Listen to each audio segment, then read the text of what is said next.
pledge allegiance to the flag of the United States of America and to the republic for which it stands, one nation, under God, indivisible, with liberty and justice for all. Thank you very much. Madam Clerk, may I please have roll call, please?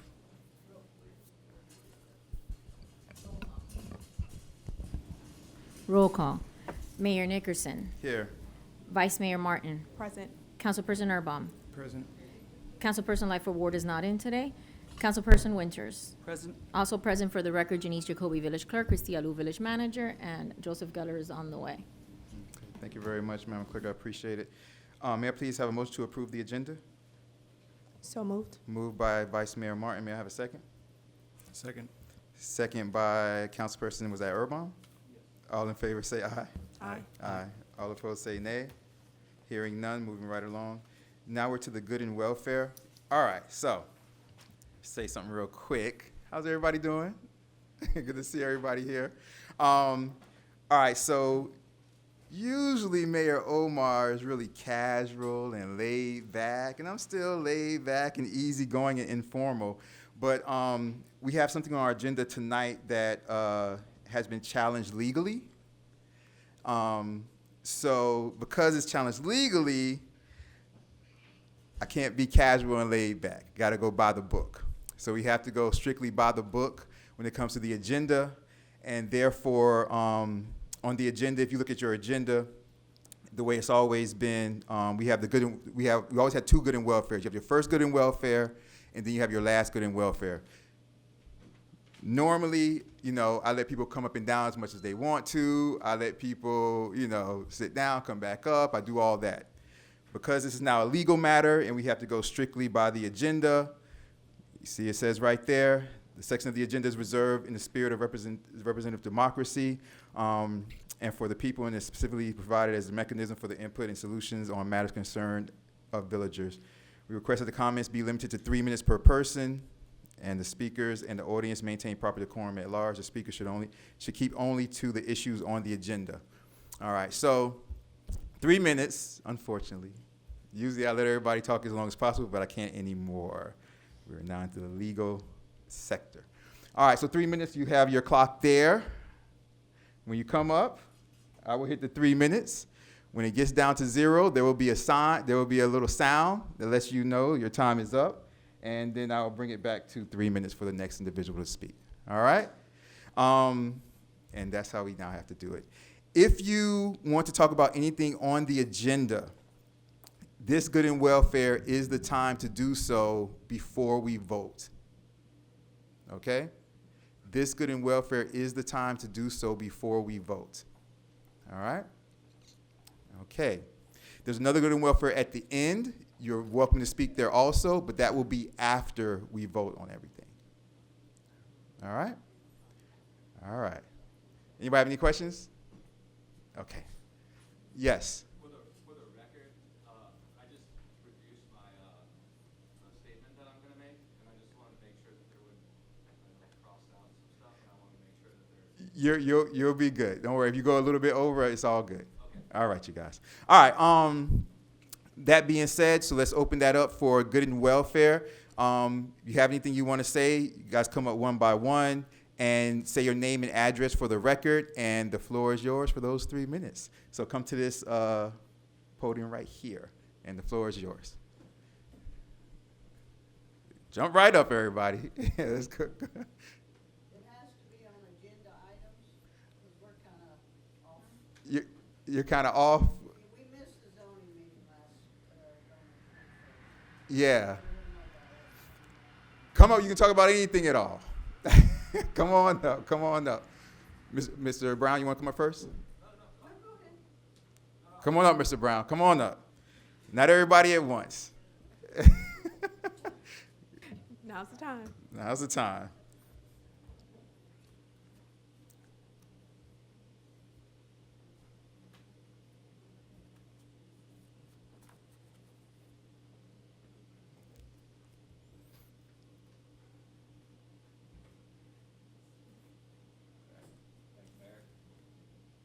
Just say your full name and address for the record, please. My name is Colin Brown. Yeah, it should be. Say. I'm at 374 Northeast 85th Street.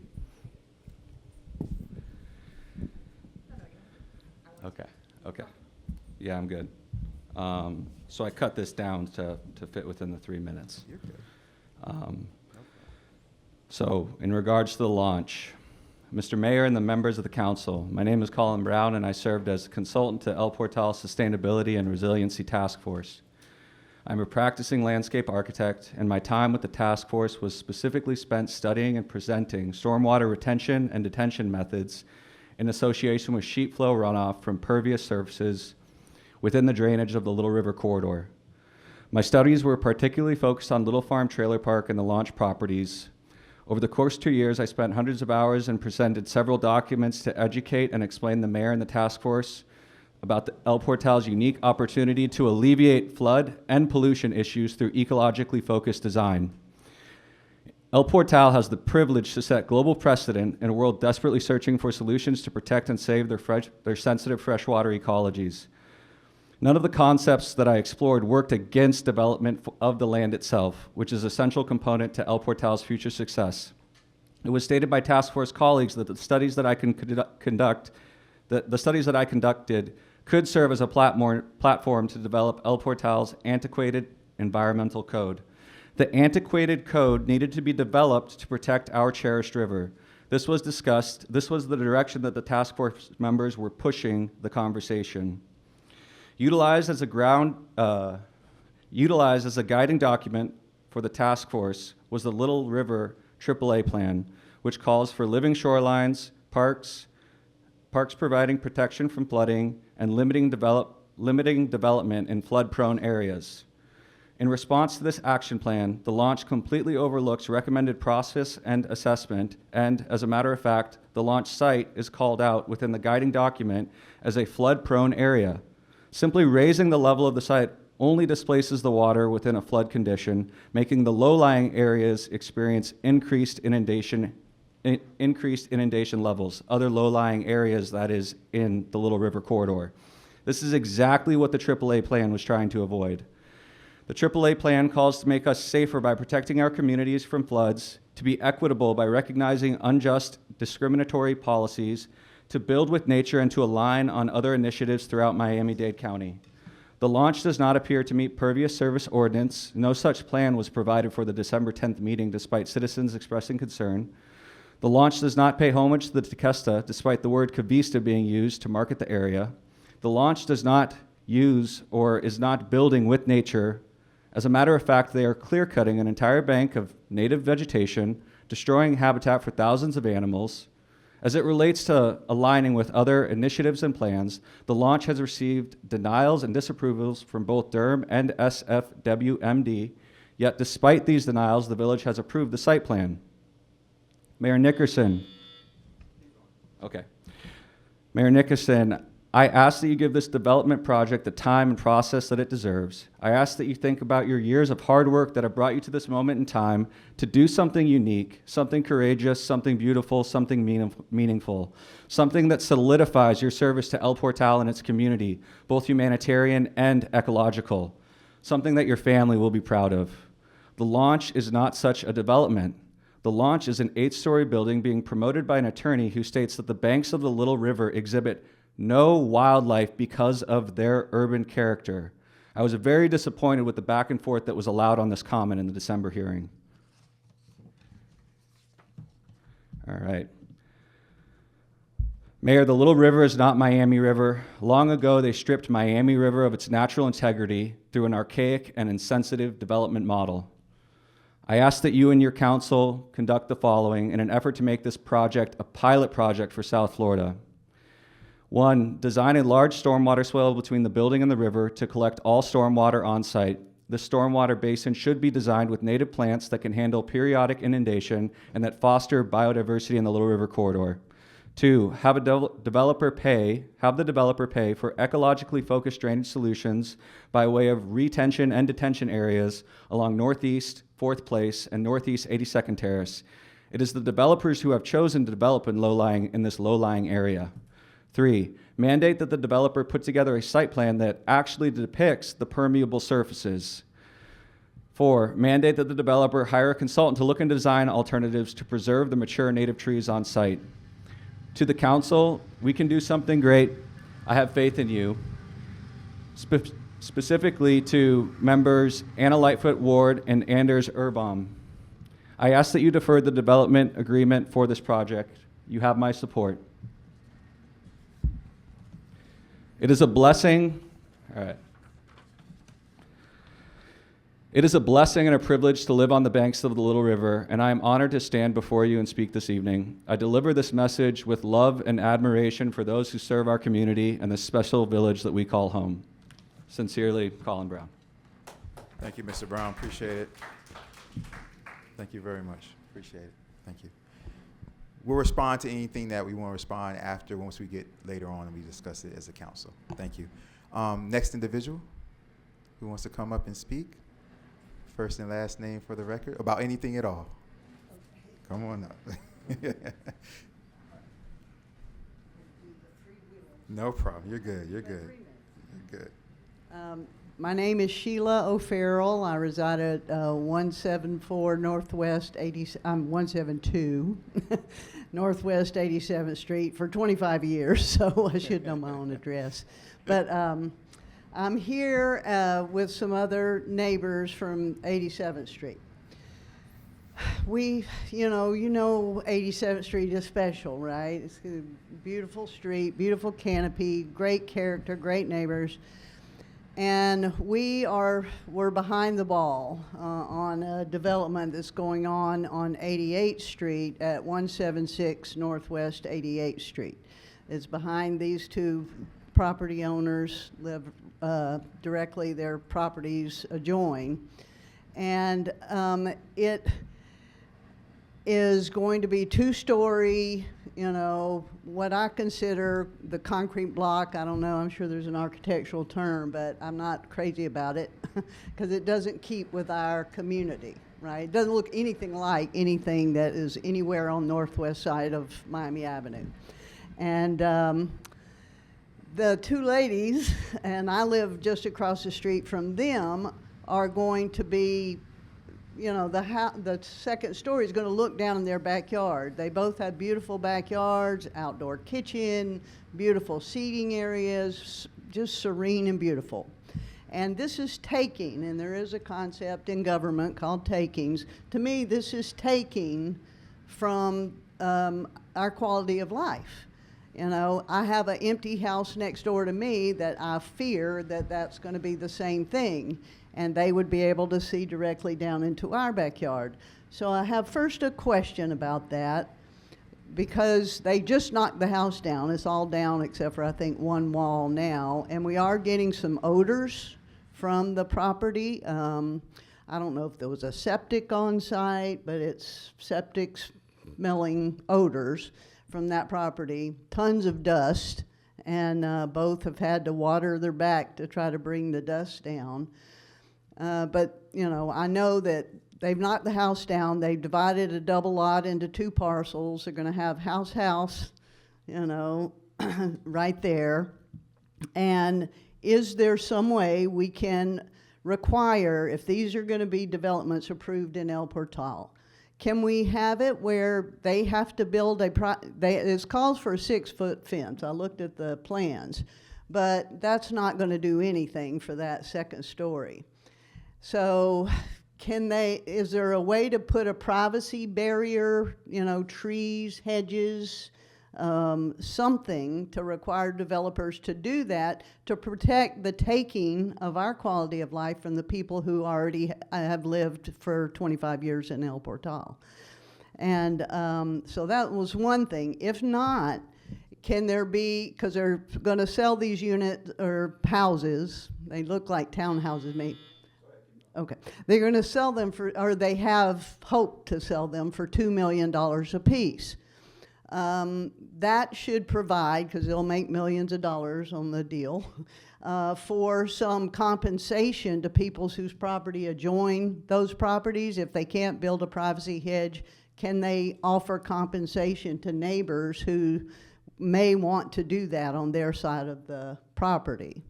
So those are my two questions. I'm trying to figure out a way to not be the, NIMBY, we don't want it here, and I know it's coming all over in Miami Shores and Belmead, but El Portal has just always been special that way. That's why we moved there, because it didn't look like those other places, and it wasn't overly zoned, people. So that's one thing. Can I go for a second thing real quick? Go ahead. All right. You let him go. Come on. Go ahead. Go ahead. All right. That the house next to me has been vacant at 162 Northwest 87th Street for 5 years. It'll be 5 years in April. No one's lived in the home. As far as I can tell, there's no electricity in the house, so it's got to be, mildewed and in very poor condition.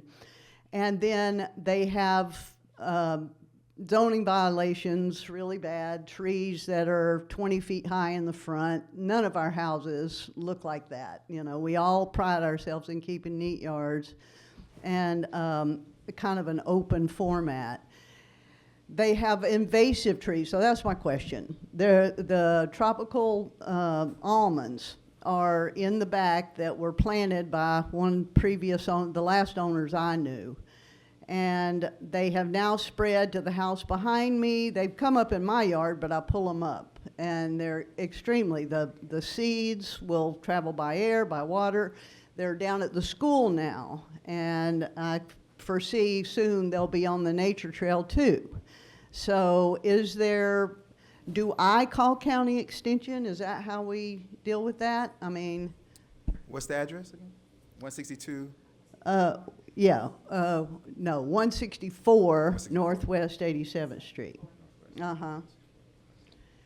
And it's owned by an LLC, so I'm thinking something similar maybe coming next door to me, so, but I mean, we care about each other. We take care of our neighbors. And so I don't think it's right or fair, and I do think it's a taking to take quality of life from people. As far as the invasive, and they are invasive, and so do I call county extension or? Can you send myself and the manager an email? Yeah. Like just briefly saying just like what you said here about that property, the 164 Northwest 87th Street. I can. And so we can start to kind of look at it and see like what we. I did file a complaint with code enforcement. I know we were like in between code enforcement officers, so okay. And he did come by. I didn't speak to him. I don't know, what the action is or anything, but everybody else in our neighborhood, from having to pressure wash their roofs because they had a little spot on it, to you got to change your driveway because it's a double and it should be a single, to you can't have higher than 4-foot hedge in the front. And these are 20 feet high.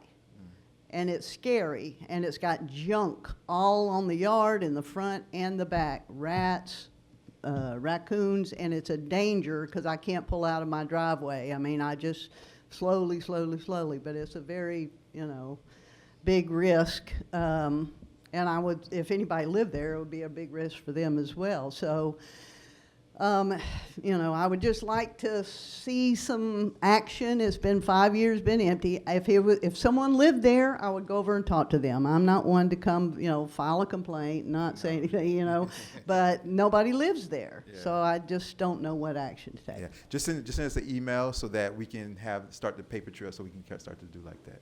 Okay. All right. And then on the...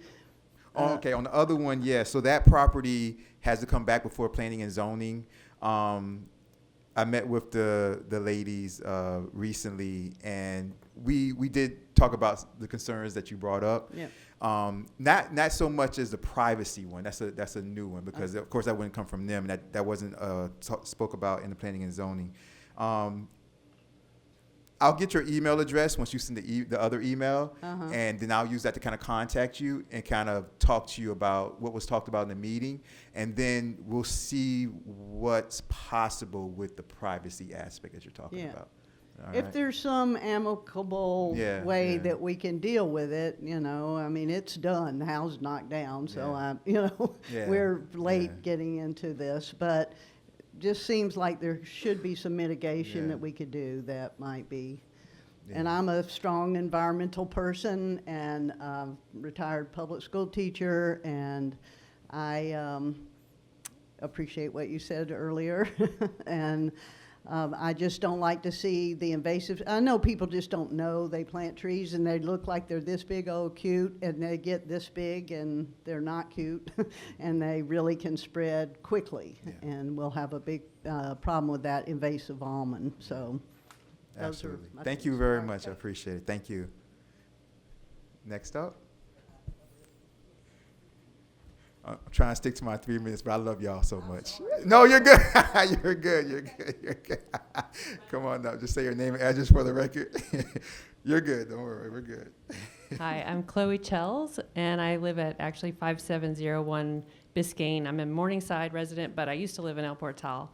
And I'm executive director of Pelican Harbor Seabird Station. So we just broke ground on the property just on the other side of the Little River at 388 Northeast 82nd Terrace. And for those of you that don't know, we are constructing a 8,000 square foot wildlife hospital and education center there. And a third of the property, it's a 2.6 acre property, a third of it's going to be outdoor rehab pens for raptor flight cages and birds, pelicans, seabirds, maybe a few raccoons, possums, squirrels, songbirds. We currently treat over 2,000 animals a year of about 150 different species. So we'll be expanding there and also having a lot more on-site programming for kids. So I'm not here to protest development at all, but I just do want to advocate for the natural environment. We've also been hearing about these potential future pumps that the South Florida Water Management District may put in. I was there this weekend and counted 30 manatees, which is incredible. So I'm just here to kind of advocate for care of this special neighborhood, and also before I was at Pelican Harbor, I actually worked for an architect for 10 years. And you can use design also as a differential to create something really special, and that may actually increase the values of those properties when you're considering the history. Our site is actually a Tequesta Native American site. We've had archaeologists working there since March. It's a brownfield. We've been doing soil remediation, so you see all these layers of the city. And I just ask that the project be considered under the existing codes, just to maintain the special characteristics of El Portal and the surrounding properties. Thank you. Thank you very much. Appreciate it. Thank you. Whoever's next, come on up. How you doing? Good evening. My name is Gracia Maria. I live on 85th Street, 376. I've been there for a little bit over a year. And I'm just coming up here to second on what my friend Colin and Chelsea had said, being an advocate for the wildlife. I have a canoe, and I try to go out of my canoe a few times a week. And I have so many videos on my phone of the manatees, but I also have this video that was taken right on the other side of the bridge that I can show you guys, of maybe 100, 3 to 4 foot long fish. That's a lot, and it's very impressive to see, and it's also not just been just one time, and we also know about the crocodiles that have been visiting there, a lot of turtles, eagles. We even had a white, how do you call this? A white bald eagle. And also photos of this. So there's a proof for all of this. There's evidence that there's wildlife in this moment that is really thriving. And this is such an honor that we are being given this blessing to commune with these amazing beings. And I think that we should strive to be their keepers. Yeah. Anyways, have a beautiful night. I hope. Thank you very, very much. Thank you.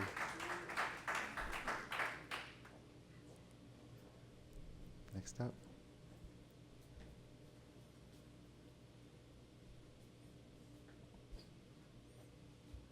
all. How you doing? Adam Old with the Little River Conservancy. It's 140 Northeast 86th Street. I have a letter that I've sent to the clerk to enter into the record, but I'll probably just try and summarize it here for you guys. I'm the president or vice president of the Little River Conservancy. We're an environmental nonprofit that supports the cleanliness, the water quality, and the wildlife of the Little River through our annual cleanup each year, as well as educational efforts. Talking about the history and the areas around the river as well. So I'm a big supporter of the Little River. I've talked to the Barrington brothers. I know they also live on the Little River and are supporters of the Little River. So I'm also, in my day job, develop affordable housing in the city of Miami, as well as the neighborhoods around here and north of here. So I understand that there's a tension between development and wildlife and trees. What I would like to, ask the commission, the council here to just see if they can come to an agreement with the developer. The trees on that bank right now are rookery for many birds. Anytime you go there, you'll see hundreds of birds flying out of those trees, hanging in those trees. The white ibis fly down the river and roost there. I'm sure Pelican Harbor has seen, as they develop their site, the importance of those trees. The manatees in the water, obviously the crocodiles are very important. So we'd like to ask, we understand the building is coming one way or the other.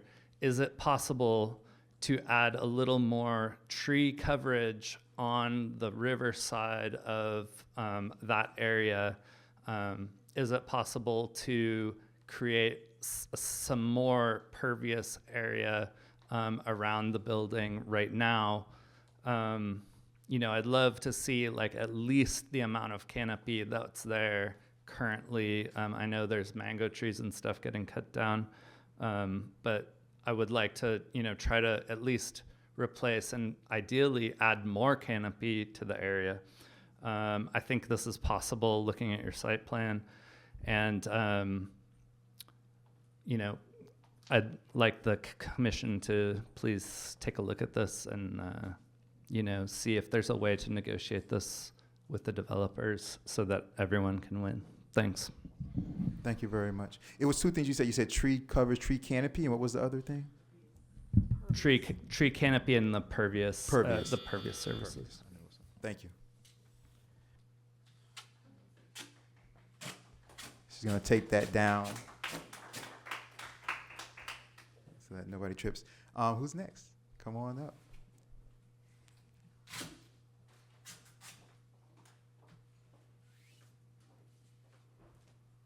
All right. Hello, my name is Christelle, and I live at 1032 Northeast 82nd Terrace. I'm not exactly in the El Portal area, but I'm a landscape designer who worked on the Little River adaptation action area, in which that site was part of. So I feel like I need to come today and speak a little bit about what I think about the project and what could be done to improve it. So over a year, we studied closely the area to identify problems and then find solutions to overcome the challenges of climate change. So the few concerns we have about the project is that first of all, the project location is very critical. A lot of you today have mentioned, touched upon those points.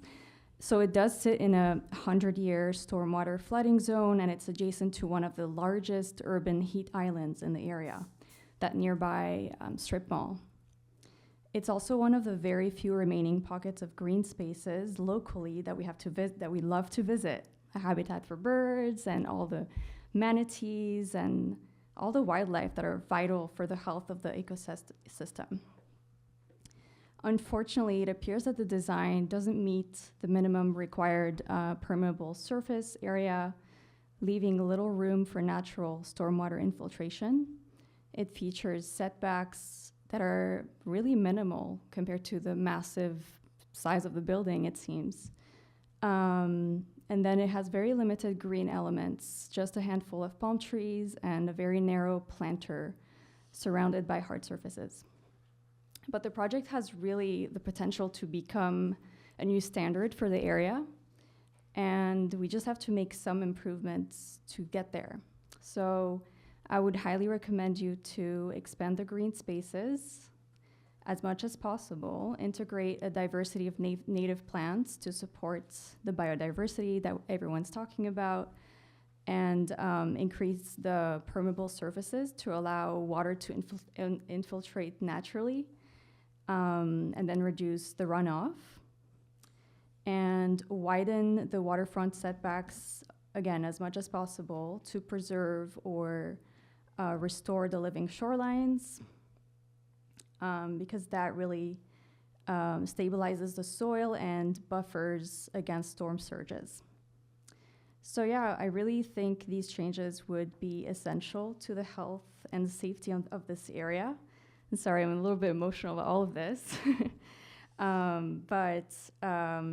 Yeah, this project could be really an amazing project that we can all be proud of and could set a new standard for the projects in the area. Thank you for listening. Thank you.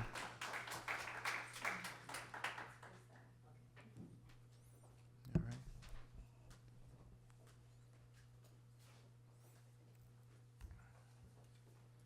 Good evening. My name is Anthony Pantano, and I reside at 48 Northeast 88th Street.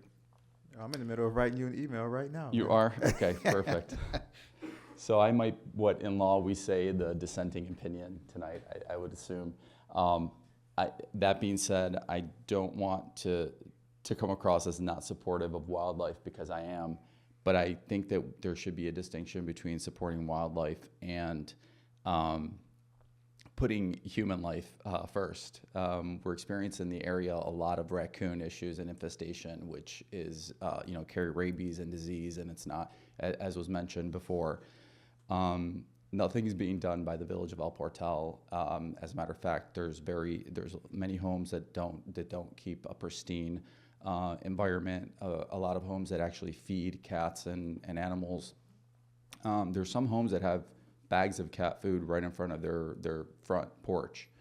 Even in environments where we preserve wildlife, we're not able to feed the wildlife. So in El Portal, it seems like this distinction is being made. Yesterday, I had a food delivery, and the lady from Amazon, Whole Foods, would not come out of her vehicle because she was afraid of 2 raccoons screaming at her, or whatever that sound is. We have not used our pool in 8 years since we lived here, because even though we spent $17,000 on a pool cover, they poop on the pool cover. And I will not take my son to the pool.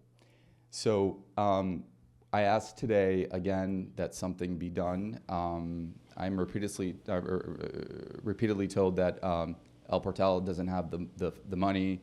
El Portal doesn't have this type of service to help its residents. But maybe we can find a way to sort of find a solution, and maybe find people that are feeding these animals. I'd like to be able to take my son out and play in his playground. I'd like to take my son out and take a walk at night. In the past, I brought up issues such as poor lighting, and I've been met with resistance because we are a bird sanctuary. Again, I think that the health and safety of the people that live in El Portal is more important, and if someone wants to walk to these meetings at night, they shouldn't feel that they can't do so because of safety concerns. And whether or not those concerns exist, safety is something that you feel, and it's not indicative of whether or not something has happened in the past. So I ask that these 2 issues be thought of collectively, in the sense that wildlife is great and we want to preserve it as much as possible, but not to interfere with human life and cleanliness. But that specifically, the raccoon issue be addressed because it's one of the reasons why we might be putting the house up for sale.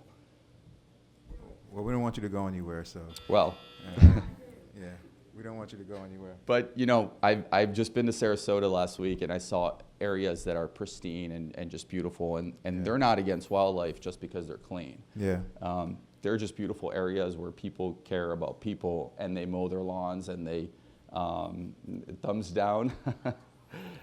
Cleanliness is cleanliness, whether you agree or not. I believe that before you cook in your kitchen, you clean your kitchen, and the same thing goes for your property and your neighbors, and it's just general respect. Yeah.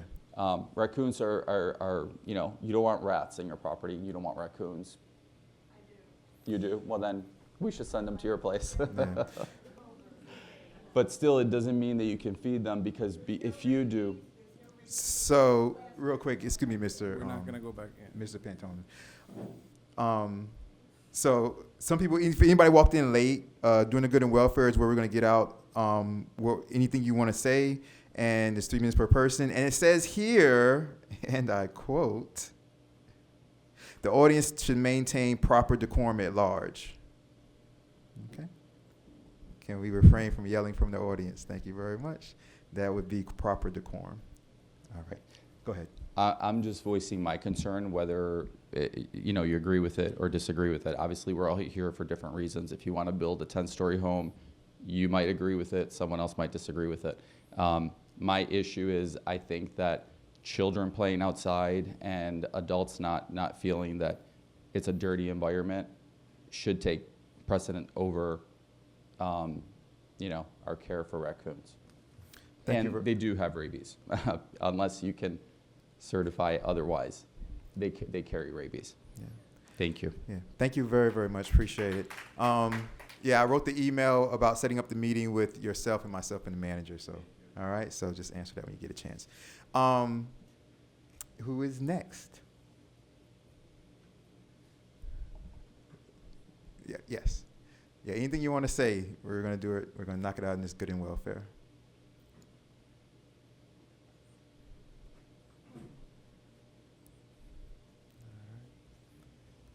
Yeah, for anybody who walked in late, because there's a, you know, we have something on the agenda tonight that where a lawsuit is being developed.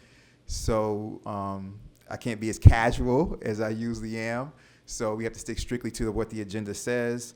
And therefore, we're doing the 3 minutes per person, and we're doing them during the good and welfare that's on the agenda. So, as it always is.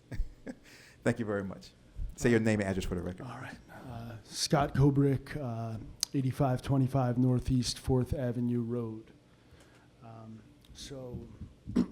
Good evening, everybody.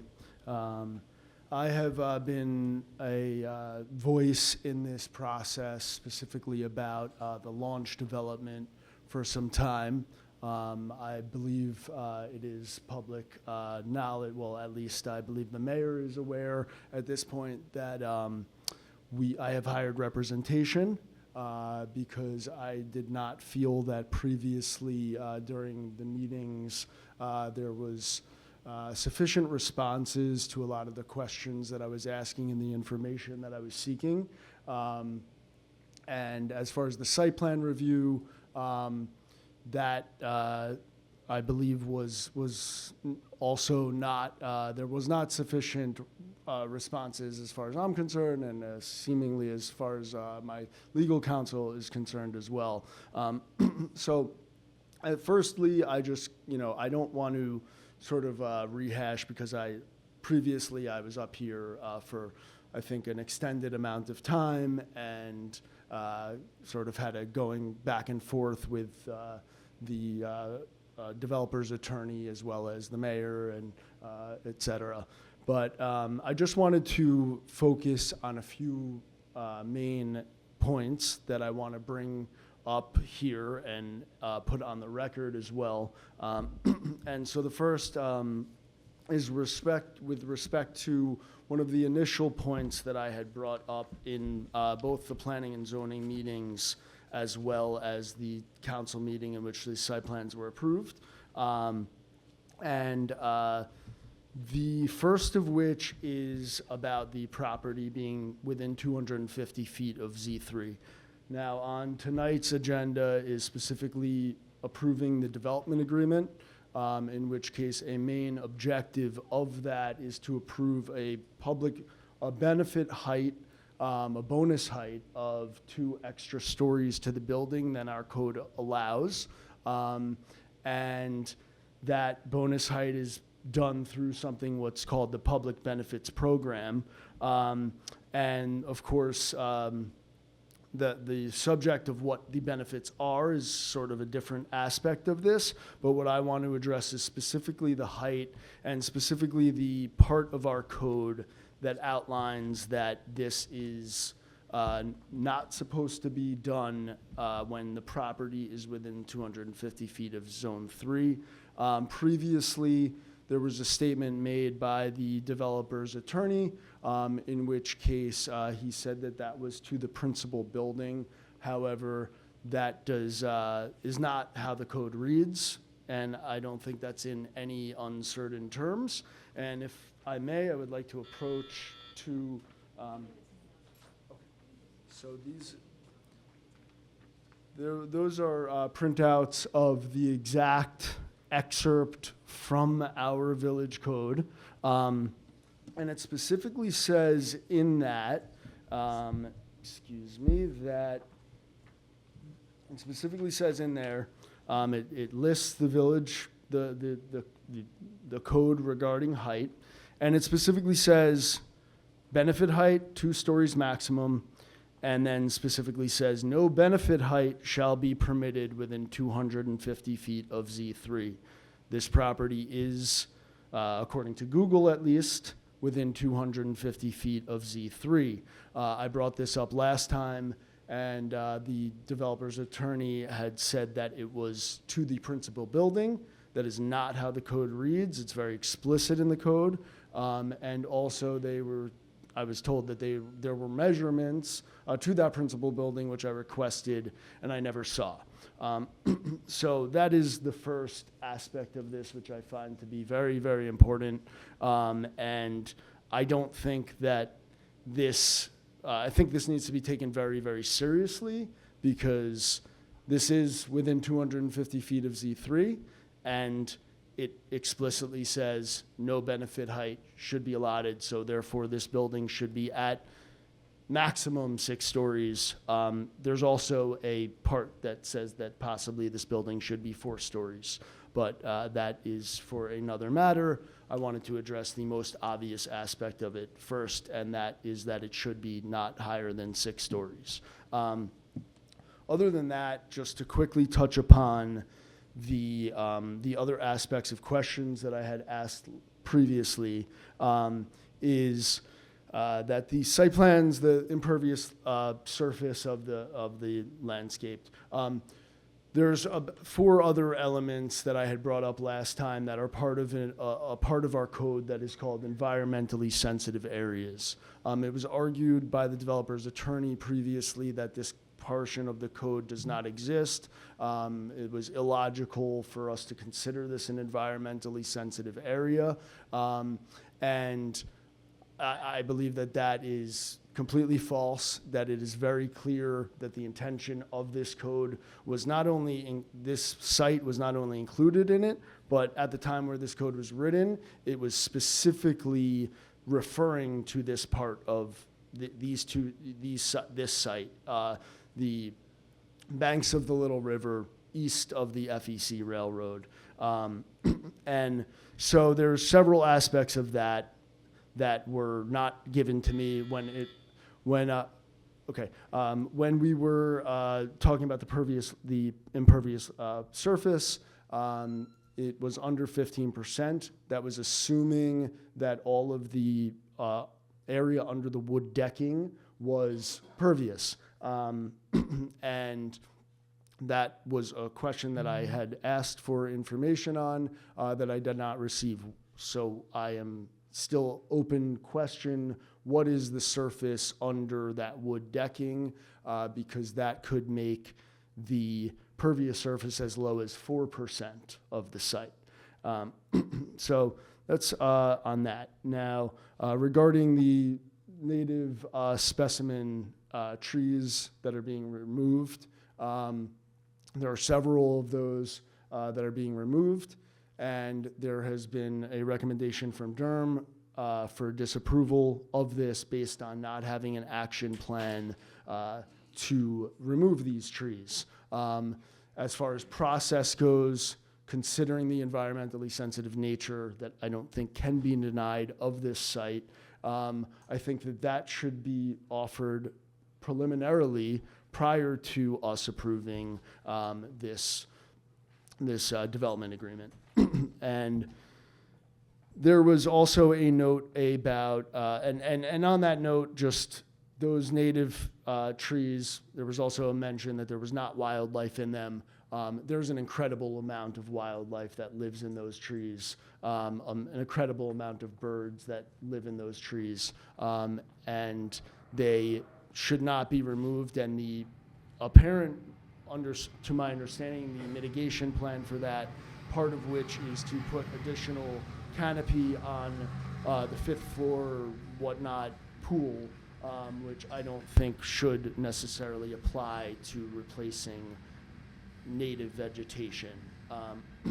Having said that, the next item is that the code specifically reads that pedestrian views on the banks of the Little River should not be blocked, and they should be preserved.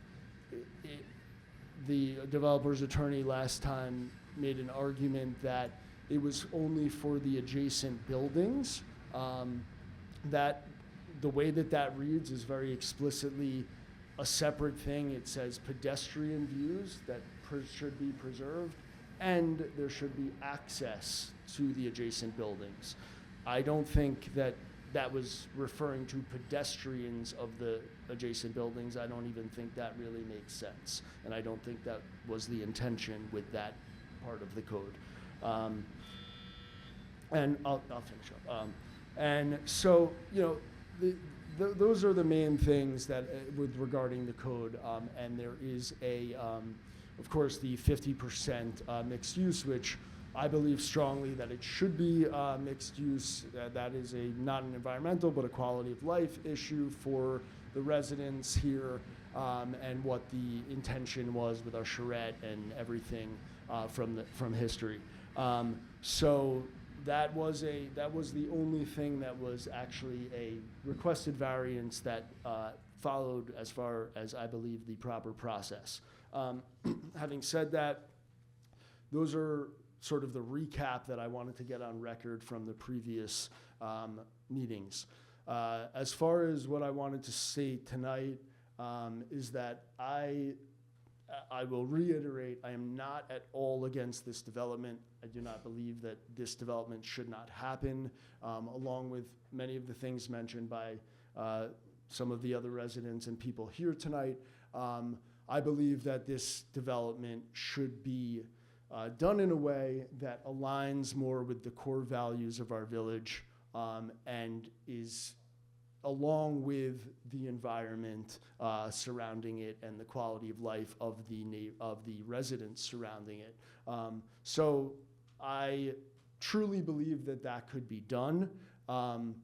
There was a quote from our design guide that says that El Portal will protect the birds and the trees at all costs. And I don't believe that we are doing that in this particular case, and I believe that we can, with no harm to the development and the developers. I believe that at the time in which this came about, the development agreement, a lot of people didn't know about it, and it was done sort of in a vacuum, and there was not, I was watching this thing, I did not even know about some of the outreach that was done, and supposed meetings that took place, even though I was waiting to hear about them. And so I believe that there's a lot of people that would have liked to be involved, public and organizations in the community, environmental organizations that would have liked to be involved in the planning of this. And I believe that together, working with the developers, we could create something that is really an amazing addition and a value add for not only us, but something that could end up being better for the developers as well, as the environment has changed a lot, and the area, there's with the evolving Nemo and Little River, this is something that I believe that we can really work on together to create something that works great for the future of El Portal. So, thank you very much. Thank you very much. Appreciate it.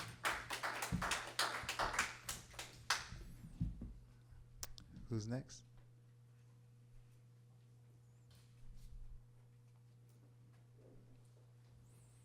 This is the good and welfare time, you guys. Anything that's on the agenda you want to discuss, this is the time to do it before we move on.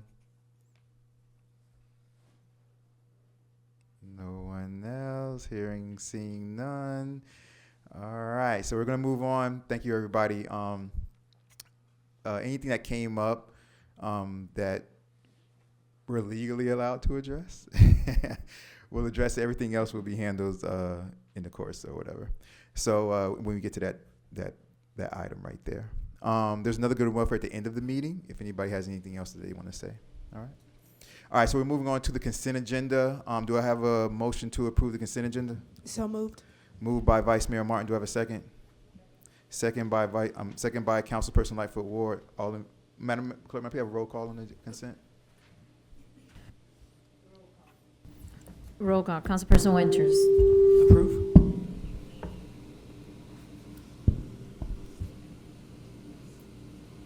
Councilperson Winters?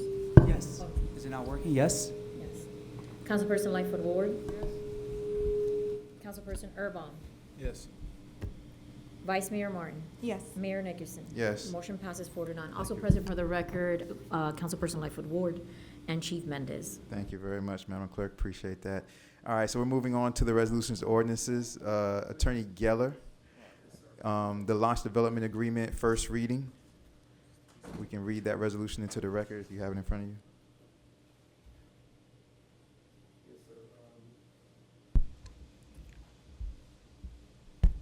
Okay.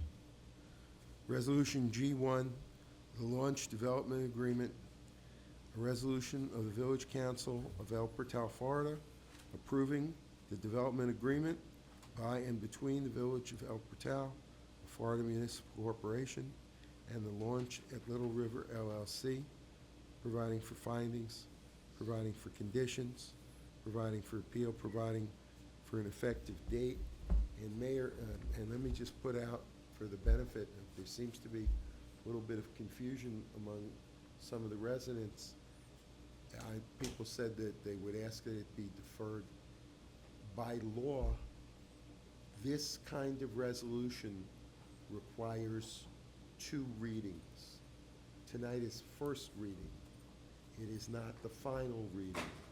There will automatically be a second reading of this resolution at the next meeting presumably the next meeting of the Village Council. There are advertising deadlines and other things that need to occur. But automatically, this is not the final reading. There will be a second reading of this item at a future. Thank you, Mike. I'm a little under the weather and my voice is a little weak tonight. I apologize. But there will automatically be second reading for this resolution at a future, presumably the next Village Council meeting. Thank you, Mayor. That's the resolution. Thank you very much. I appreciate that. You guys going to go to council in a second, and so they can say or ask anything they want to. But I just want to say really quickly that thanks for everybody for coming again. So I think the first thing is that address a couple of these things here very quickly. So where do I want to start? The first thing about, let's start with the most recent. So Mr. Kubrick got up and he said something about the first, if I'm not mistaken, he was speaking about the public benefits for that previously was discussed. If I'm not mistaken, I think he said the public benefits that was previously discussed. Madam Manager, not only did we have, for that first public benefits of the first development agreement, not only did we have multiple meetings, but we had multiple meetings where individuals came to the meetings and were repeating the same thing they were repeating the previous meetings that we had about it, right? And I don't know, as far as, now if he wasn't talking about that public benefits development agreement, if he was talking about the meetings, the site plan meetings for this, we had the green reuse cleanup, that was one meeting. We had the green reuse again in the official meeting, because a lot of things have to go with the planning and zoning committee, then they have to come to council. We had the site plan, planning and zoning. We had the site plan official meeting. Now, all these things are on the agenda. Now, the agenda goes out. We've had it in the planning and zoning agenda, it goes out. We have it in the council agenda, it goes out. I mean, I don't know what more, because Madam Clerk, correct me if I'm wrong, but what legally, because we do more than we have to do legally, what legally are we required with the agenda as far as email, because we email blast the agenda also. And that, I don't believe that's legally required. No, we do that as a courtesy. We've been doing it since I've been working here. Usually it's just up on the website and it's up to whoever's interested, the interested parties to go to the website. As long as we have it on the website, we're not obligated to send it to anybody. Yeah, but we still email blast it out. So, and this is what usually happens, which there's nothing wrong with this, but what usually happens, this is just how government goes. Things that, when people are comfortable and they feel things are going good, then they don't really pay that close attention because, you know, people have lives, people come home, they're tired from work, people have children, people have things to do. It's not until emotionally or there's something that bothers them or something they don't like, and that's when people will come out and make their voice heard. That's just kind of how it is. If things are going good, people don't usually come out. So I guess from now on, make sure when if the email blast goes out, make sure you get the email blast. Go look on the website, right?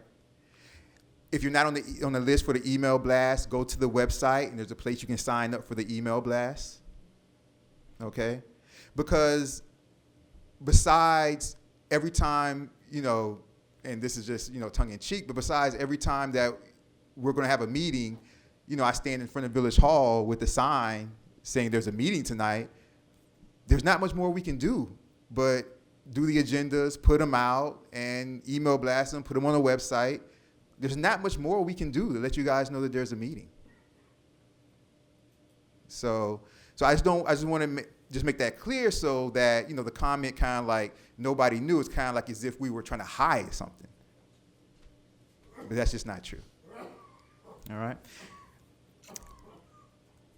All right, Attorney Geller, you okay? You need some water, my brother? All right. The last thing I'll say, not going to labor this too long, and I'll turn it over to the council if they want to say anything before I ask for a motion in a second.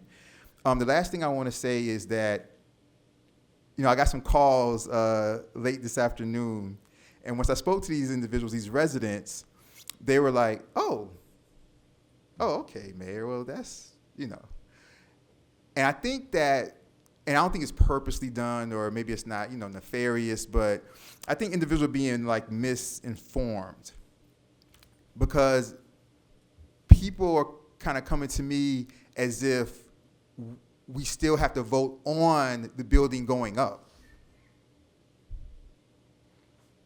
Like people are coming to me like, oh, this building, like when you guys vote on this building, this building's going, like you guys have to vote on this. No, that's not what we're voting on. The site plan vote has already happened. So I don't know who's putting that out there, like, hey, we got to stop this building from going up. That's not what the vote's about. The vote is about money. The vote is about we don't collect impact fees in El Portal. The vote is about, therefore, we have a development agreement instead. The vote is about whether we want to get $733,000 or we don't.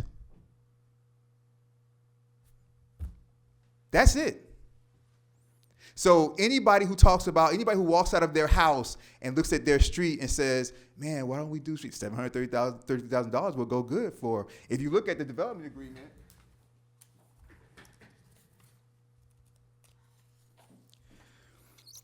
open space, park reinvestment, capital improvements, existing parks, open space, tree planting, capital expenditures, village boundaries, capital expenditures for the village and within the village boundaries and for any unlawful purpose, including but not limited to policing, water and sewer improvements, roadway and infrastructure improvements. That's what we're voting on, is the money. So if you want us to not vote for the money, well, then the next time you walk out of your house and say, why our streets look like this? Why don't we have money for this? Well, there you go.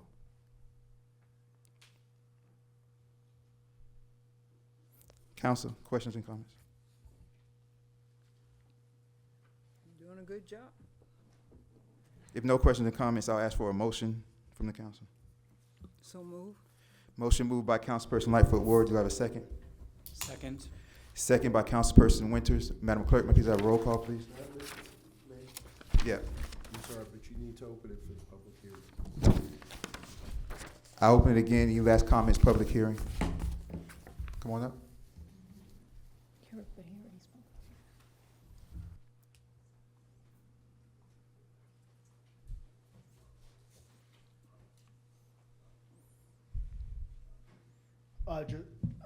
Scott Cobrick, 8525 Northeast 4th Avenue Road. So just so I understand properly, is this about the council is about to vote on this development agreement? Yes. Okay. So I just wanted to respond, if I may, to a couple of things that you said. So this is also about the building being 8 stories, correct? Is that so? It's not just about the money; it's also about it being. Well, all right. Go ahead and say what you're going to say, because yeah. we're not going to go back and forth. You're going to. And so, having said that, I also just want to mention that that number for the actual amount, I know was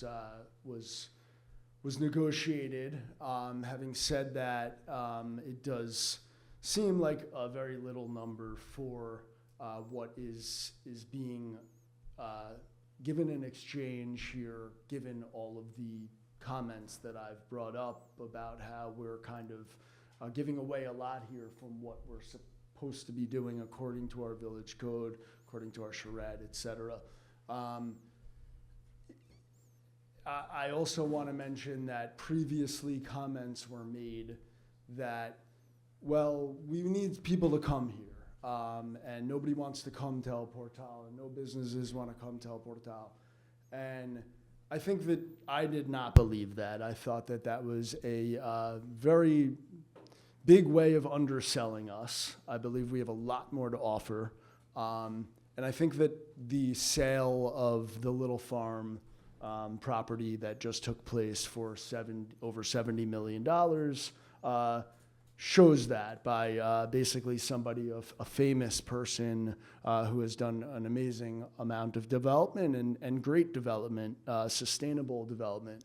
And I believe that that project is something that shows that we don't need to undersell ourselves and that we have a lot of things to offer and that this area has evolved and that people will really want to come here as we move into the future, and that we don't need a deal that is not necessarily aligned with our core values, our code, and all of that.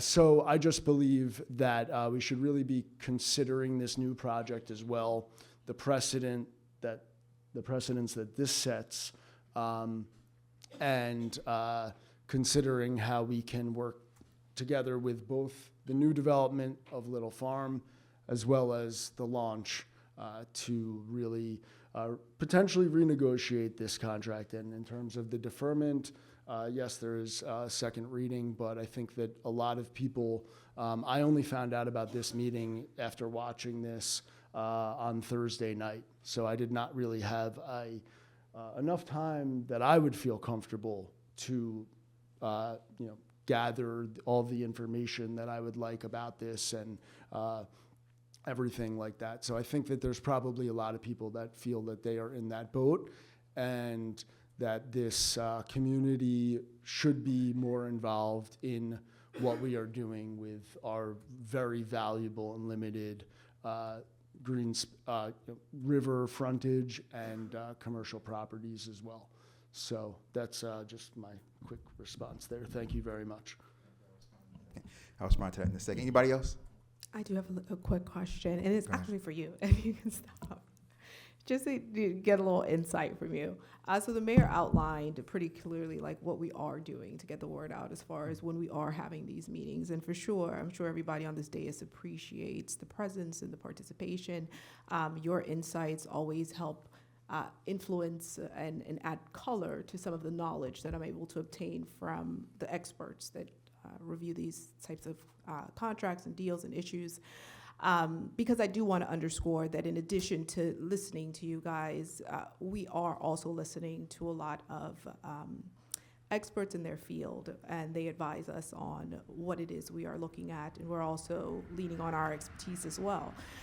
But in addition to what the mayor outlined, as far as kind of getting those e-blasts out and putting, I think sometimes the meetings are advertised on that marquee, correct me if I'm wrong, what else do you think would be a valuable thing to do? What do you think we could have done to make you feel more informed or aware?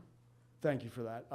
So I think that just, for example, I was for this meeting for the first time notified via mail from the developer's attorney about this meeting. It's the reason I found out about it because I guess my property, my next door neighbor's property are within a certain distance.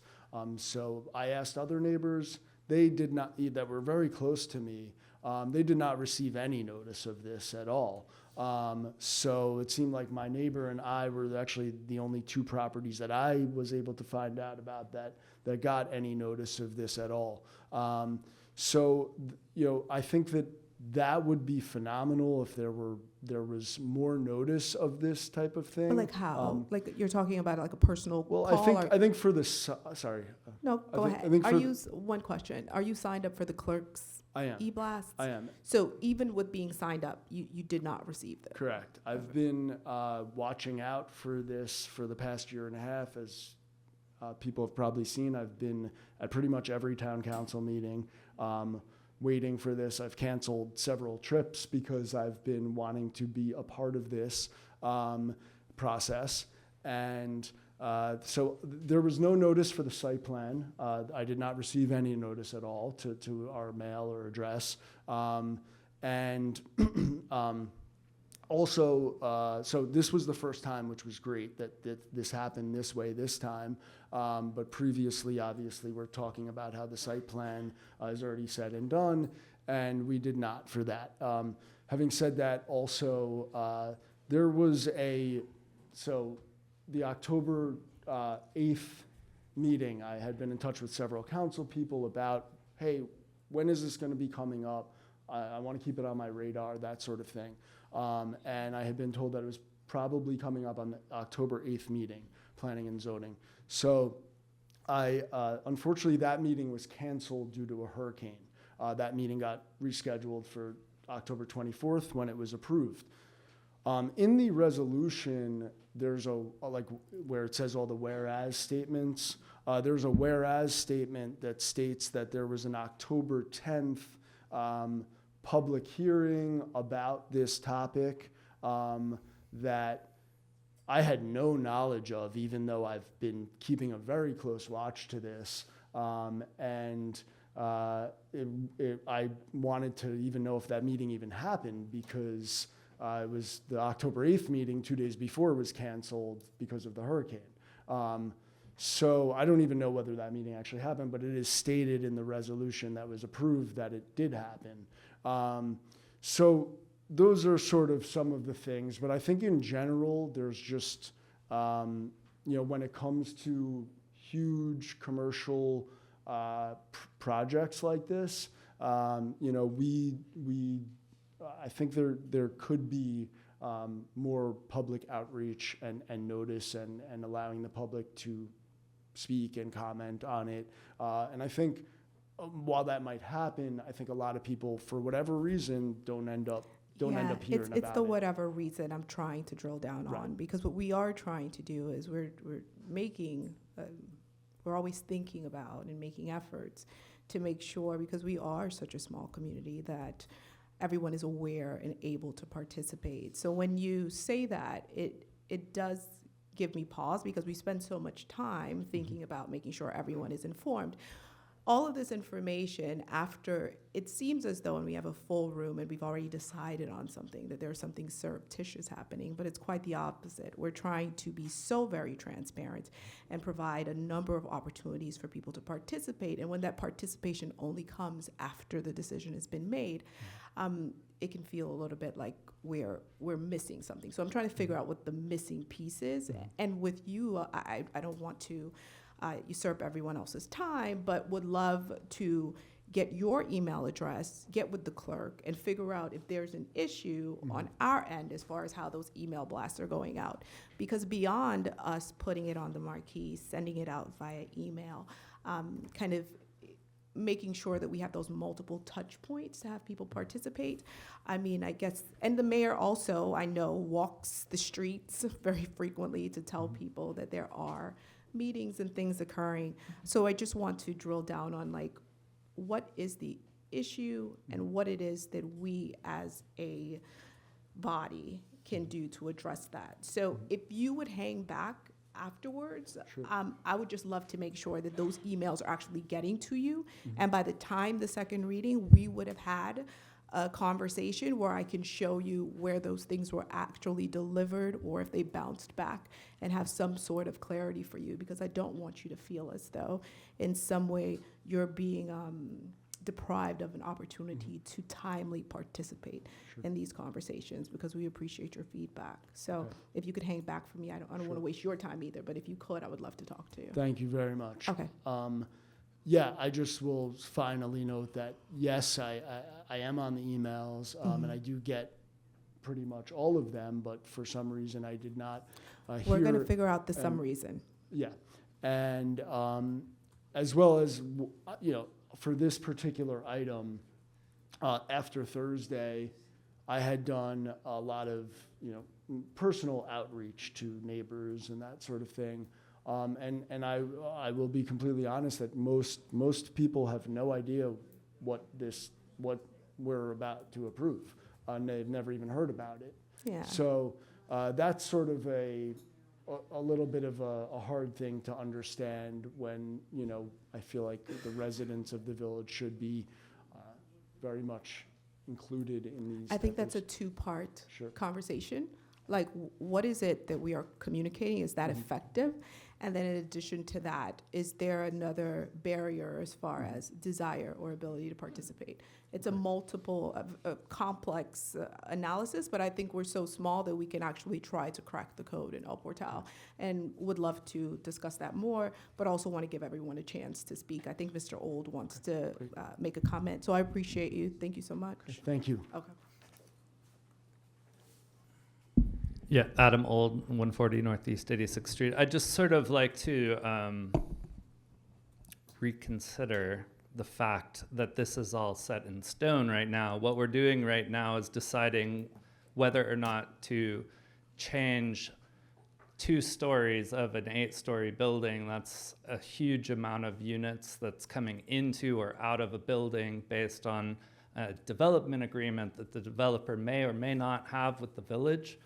That development agreement is open still. You all have the power to amend it tonight or tomorrow or anytime before second reading. I'm happy to have the developer get those 2 extra stories of height. Sorry. But for me, that's not the issue here. The issue is things that are, potentially much easier for the developer to figure out a way into their site plan than whether or not they were going to reduce their revenue by a quarter on this project. So right now, you all have the option to make changes, and I think it's not really appropriate for you guys to say, well, it's all done and that's it, and now it's just whether we get the money or not, because it's up to you to figure out what you want to ask for in exchange for that. I understand, some of us are here later than, maybe we should have been there from the beginning. I was there, at the Charrette when we had like 1-story buildings that the community asked for there.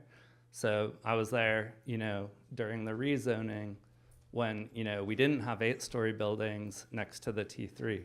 So anyway, I understand this is a process, but you're the commission and the council, and you get to decide what you negotiate with the developers. Thanks. Thank you, Adam. I just wanted to mention just a couple things because you're asking some questions, and there's clearly, it's like 2 ships passing in the night on some of this. And yeah, I have felt personally completely in the dark on this. And I have to look at myself and, how I'm going about my daily business in El Portal and my interactions with the mayor and being, trying to help the task force and say, am I, how am I not, how is none of this coming up in conversation? And I think I've been an incredibly positive voice and very enthusiastic with the task force to date and have shown incredible interest in this piece of property. And it has never come up to me. It has never come up to me in a side conversation that this was going on and that pervious surfaces are being discussed. I can say that we sat down with Ken Barrington, and I don't know if Adam, if you were there, I know Kristen was there, and we said that we wanted to be a part of this, keep us in the loop. I take absolutely no joy waking up in the morning, looking at Little River, seeing a crocodile, and worrying hey, is there something going on that I should know about that I don't? And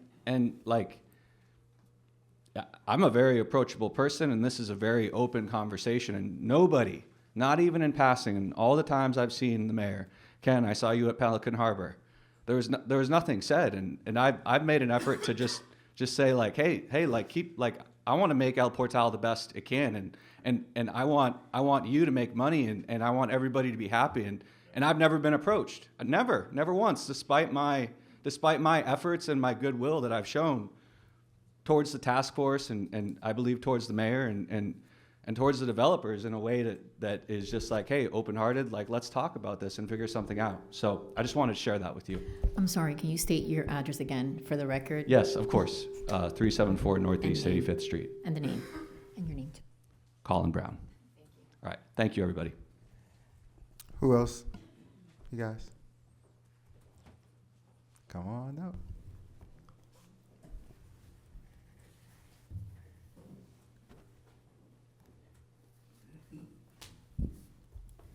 Edward Odobashan, 400 Northeast 87th Street. This is going to happen no matter what. You guys are going to build over there, and I wish you guys the best of luck. I am looking forward to it. I just wanted to give everybody a reminder, our elected officials as well as the developers, that everybody who's come up here to talk about the launch is also going to be keeping eyes on it and making sure that everything is above board, and that I'm sure you guys are going to do it.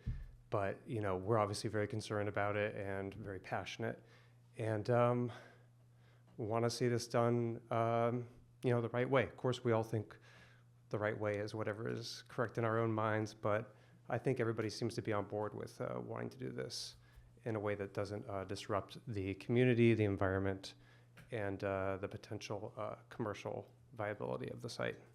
Thank you. Thank you very much. Anybody else?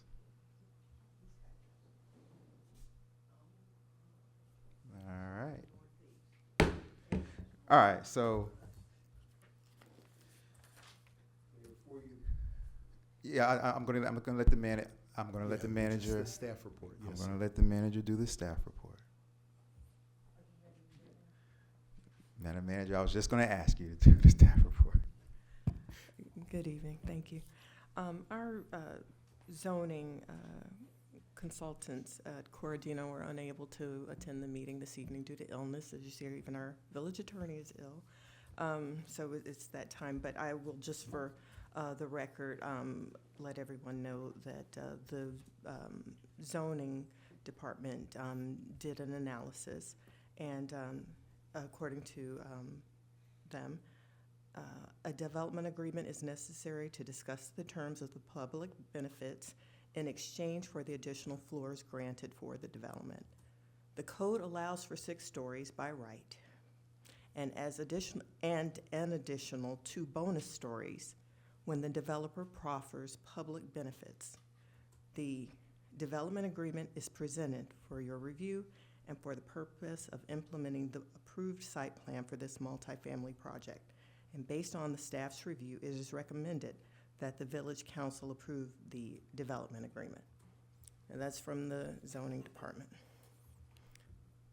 For the administration, for me and the administration, I personally have reviewed the agreement and the benefits bestowed from that, and I support it as well. The agreement and public benefits therein were duly negotiated with the Barringtons starting at a number that was significantly lower, and the village coming back with a number that was significantly higher. And I'm sure you all know that from the last project we did with this group that we received just a bit over $1 million for the Cavista project. That went into public benefits and is still being utilized for that now. So that was our initial ask. We met in the middle, and this is the amount you see here. So in that respect, I feel it was duly negotiated, and I appreciate that the developers did come back and raise their number to get to this number that we have here. And we do understand that public benefits funds are not intended as a windfall. There is a prescription for determining what those numbers can be. It is only reasonable to request fees that are directly correlated to the public benefit. And it was already mentioned, those could be stormwater improvements, road improvements, public safety, those types of things. So in that respect, I do support the development agreement. Thank you. And Mayor, just to confirm from legal, I do want to put on the record that we don't, as was said, we don't have impact fees. Some municipalities do, ours does not. Impact fees have to be imposed on a very strict basis as a result of studies that are done that quantify the exact amount of the impacts to justify impact fees. And to my knowledge and recollection, this village has, on more than one occasion, hired consultants to study having impact fees in the village, and the decision was made that based on consideration of all the factors that would be necessary, that impact fees were not productive for this village. Instead, some years ago, an ordinance was enacted for public benefits. That ordinance was changed a few years ago to allow it to be used to address other significant impacts on the village.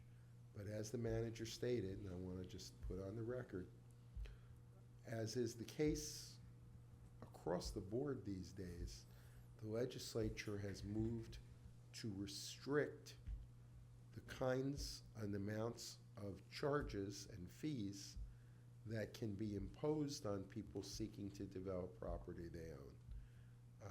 I happen, frankly, not to agree personally with a lot of these restrictions, but my agreement or disagreement is not relevant. They were duly passed by the legislature, many of them while I was serving up there, and they are law and we are bound by them. So we are not permitted to have a grab bag or just pluck numbers from the air, because these are not intended to be windfalls. They are intended strictly to address costs that are in the nature of impact fees. They are designed to address the costs that would be imposed on other residents of the village if these numbers were not sufficient. So this number, which was again negotiated, is designed to be sure that the costs that are associated with this development that the village is going to incur, that might include roadway improvements, it might include improvements along the banks of the river. It certainly would include stormwater, water and sewer, the cost of additional policing, and this number is negotiated to be sure that the additional costs associated with this development are not borne by the public at large or by other residents, but that those costs are paid by the developer for use by the village to be sure that all of these other factors are taken into account, and that the cost of that does not fall on other residents. Some of those costs vary depending on the number of units, but some do not. Some of them are more fixed costs, and that's why a bonus arrangement exists to bring extra money to the village to address other costs in exchange for that bonus. And that's just the direct costs. The fact that the development will pay substantial taxes to the village is not a factor. It will help in future budgets, but that's the purpose of having this public benefits ordinance, is to recover those costs so they are borne by the developer and not other residents of the village, and that's why you have this. And then just let me say again, somebody commented, it is a fact that this is not final until second reading. It is a little unusual procedure.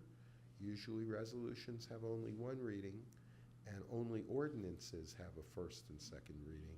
But there is a specific Florida statute that addresses these development agreements, and it calls for 2 hearings, 2 readings of the resolution to approve it, and that's why it's on for first reading tonight, and that's why there is a public hearing that's associated with it to be sure everyone has an opportunity to voice their opinions. I just wanted to place that on the record. Thank you, Mayor. Thank you very much. And I appreciate you straightening that out. 'Cause I stood corrected on the public hearing because of the speciality of this, the specialty of this particular item, where we had to do the public hearing on this for that reason. resolution, but it has 2 readings, and that is rare. Usually ordinances get 2 readings, so this is a special agenda item. Very quickly, and I'm going to ask for a vote. We have a motion. We have a second. Very quickly, first I want to say for Mr. Brown. Mr. Brown spoke to me several times, but he spoke to me about the Little River Farm. That's what he was speaking to me about. He never once mentioned the launch area.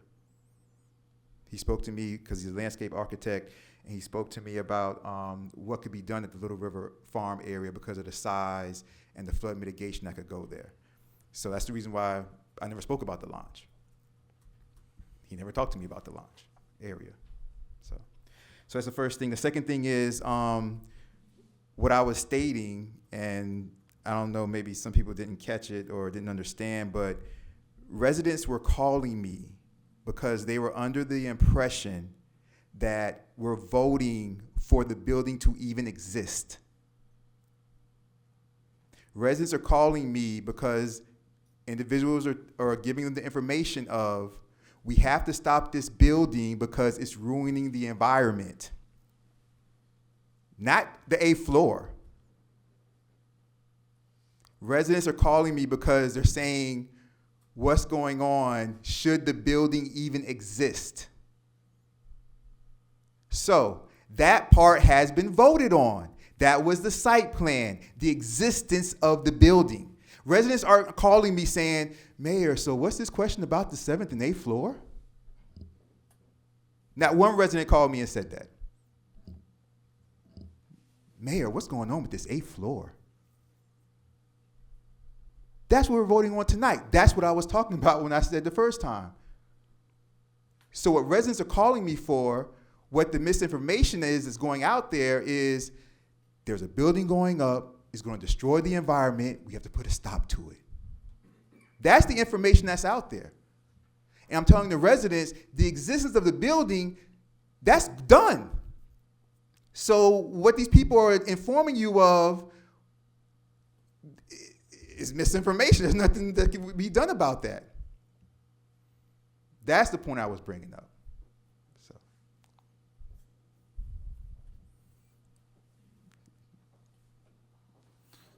Say your name, address for the record.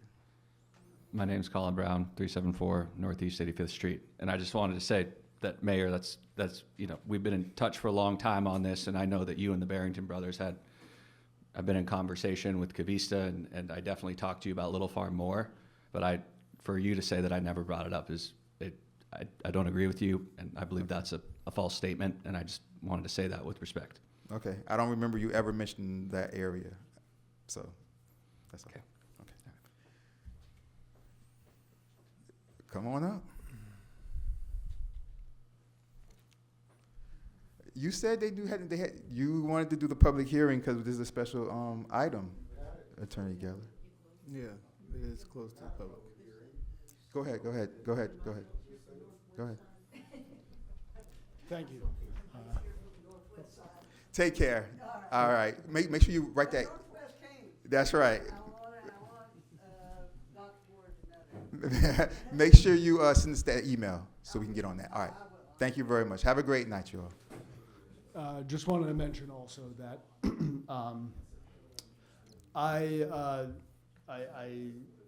the fact that we are approving a site plan, or I'm sorry, that was already done. Be that as it may, it is believed that was not done necessarily with sufficient responses and understanding of the violations that I had brought up, et cetera. But what I wanted to really say is that I guess, be that as it may, that there might be a lot of people that don't want this development at all, and of course, I think that there has been most of what people have said tonight is that we want to work together with the developers to make sure that this does align more with our code, with our core values, and that we get something that is taking a lot more consideration of the environment. I think that the The height is one main issue, which is a major topic of what's being decided on tonight, and as well as the other elements that have been discussed, such as like the native vegetation, and there's a lot that could be done with this project that would make this an added value for the community, but also help the environment instead of hurt the environment. And that could definitely be done and not even hurt the developers. So that is what we're trying to, at least what the people I've been in touch with have been trying to advocate for, is not, Mayor Nickerson loses, the developers lose, or anybody loses. It's we all win by being involved and working together as a village, now that a lot more people are aware of it, to be involved and create something that is a lot better for us, aligns more with our village, our history, our core values, caring about the birds, caring about the trees, caring about the Little River. It is the health of Little River has a major effect on the health of Biscayne Bay. So it's a greater issue than just El Portal, and we should be leaders in sustainability, resiliency, and the environment as we're supposed to be.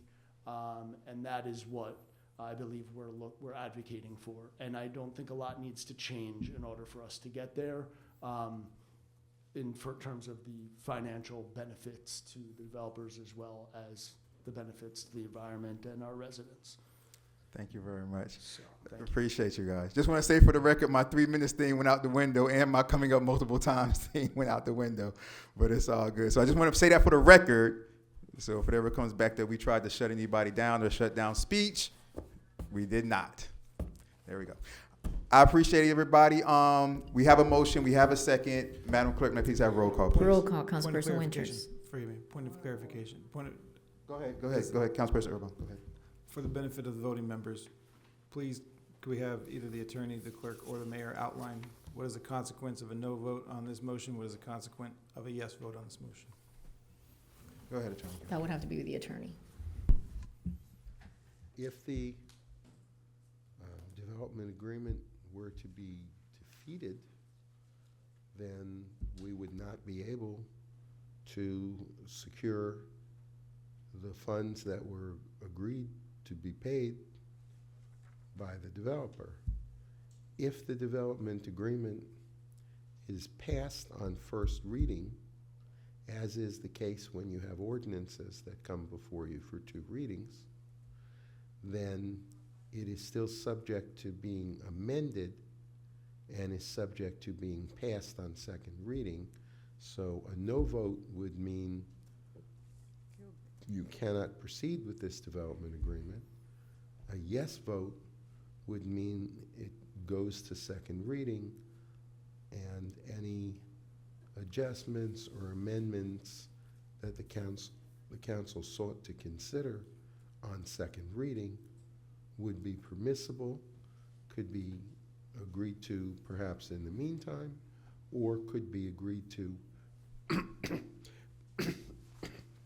excuse me, could be agreed to at the second reading hearing, if not previously done.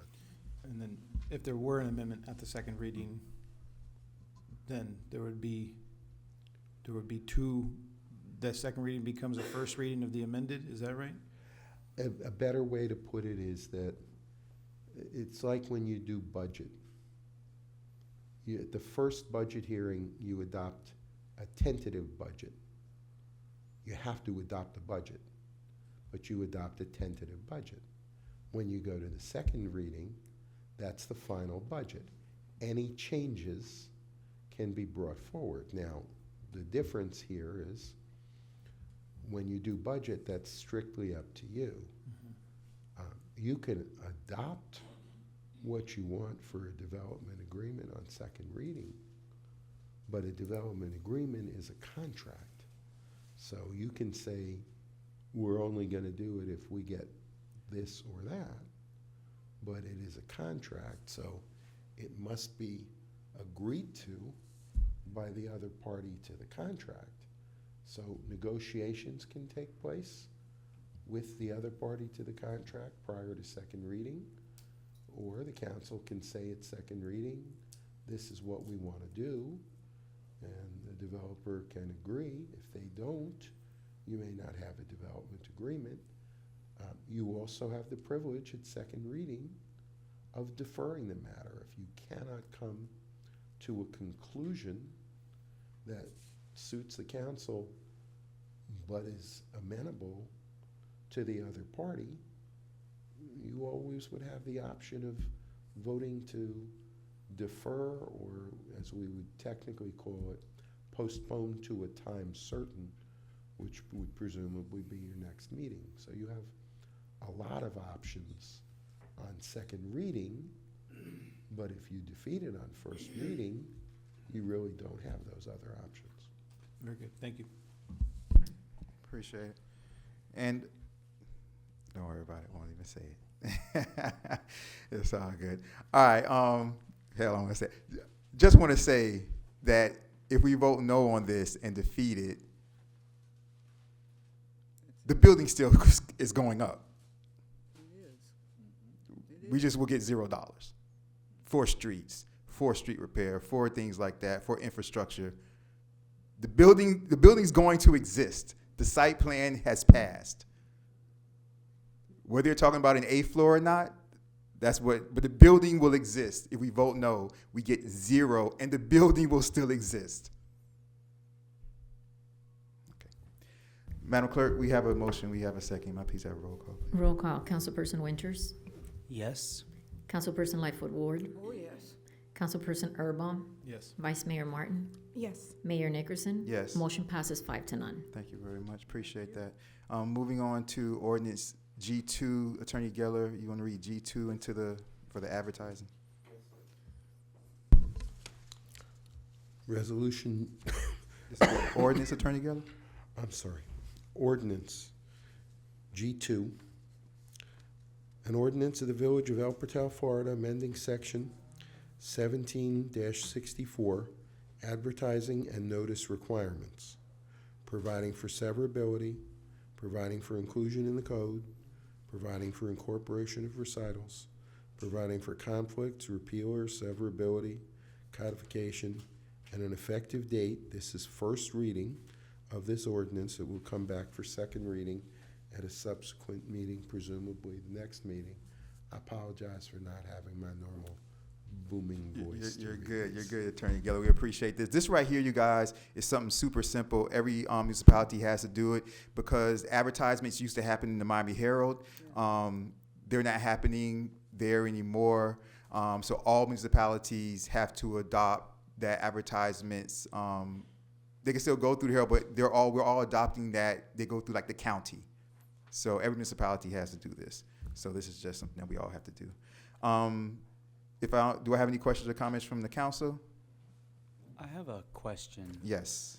So I was trying to figure out where the monies were going to be for. I see that it was $330 per advertising fee. Is that correct? Originally? Originally, it's a lot. It's expensive, Madam Clerk. Yeah, that's 330. This was voted prior to your existence on the council that we were going to approach the legal Miami-Dade County. And so according to this, the only way they would be allowed to circumvent going into the newspapers would be if the fee was less than $330. Is that correct? The clerk deals with the advertisement, so when she gets back, Councilperson Winters, ask her again. Okay. The clerk and manager deal with the ads, but the clerk puts the ads in. He has another question. I'm sorry. So with the $330 advertisement fee, it states that you would circumvent using newspapers or other old materials to using online sources if they're cheaper than $330. Is that correct? It should be, yes, a lot less expensive than the 330. I don't have all the details. This is just an ordinance letting them know that we are accepting that we're going to be able to use Miami-Dade County. That's all. So, one second. It's a one-time fee. It's a one-time fee. Madam Manager, the fee was really low. What was it? Wasn't it like $14 or something? What was the fee? It was really small. For the advertisement with the county? With the county. Oh, no, it's, What was it? No, it's It's a one-time. 70. I knew it was something $70 like that, per- 70. Per user. So Yeah. I would So be a both of you user guys and get the users, clerk so would be a 140 user. total. But mine is for totally not for this. It's Yeah. advertising, RFPs, RFQs, those kind of procurement items. Yeah, there's the cost, Councilperson Winters. Oh, so you will be using the website for Miami-Dade County? It's Dade County. We're probably we're the last ones that have not adopted it because it's taken a while for us to get here to this point. So we are like the last ones adopting it. Everybody else has. So we used to advertise and it used to be 120. Then we got to the Miami Herald. So we had each of the applicants, even including ourselves, paid $330 every time we advertised. And that was tasking us with taxpayers' dollars that we do not have. So you mentioned $70 per user. Is that correct? She's talking, that's what the manager, I would have to get back to you on that information. The paper in front of me for this new resolution says $707. Yes, that's the $700 that you pay every year. There's certain things that come with that. Okay. My apologies, it's $770 per user. Okay, So $770. per year. So it would be $770 for the clerk and $770 for me. Okay, so $770 per person. Yes. Okay, and for two. All right, thank you. You're welcome. Okay, thank you. Any other questions from the council? All right, hearing none. Any questions from the audience about the ads? All right. Do I have a motion to approve ordinance G2? So moved. Moved by, is that Councilperson Winters? Is that Councilperson Urban? And second? Second by Councilperson Lightfoot Ward. Madam Clerk, let me see that roll call, please.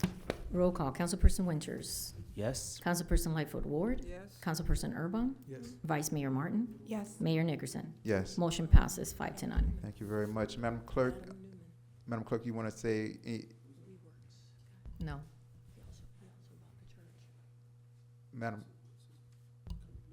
you want to just say something for your report, or? I apologize. You're I was good. distracted by the attorney.